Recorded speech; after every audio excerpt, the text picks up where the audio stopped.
what is replacement method of valuation under the asset or income approach of valuation. Please remember, replacement method means what?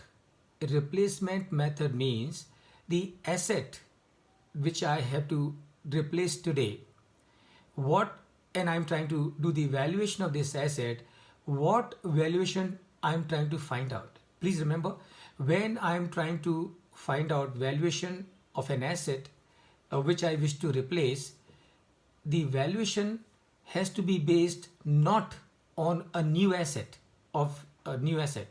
The valuation has to be based on the condition in which this asset is, and that is what is the replacement method of valuation. That means, so basically the meaning of replacement method of valuation is, if this asset has to be replaced as it is in the same condition in which it is today, what is the cost that I will need to incur for the replacement, and that is the replacement method of valuation.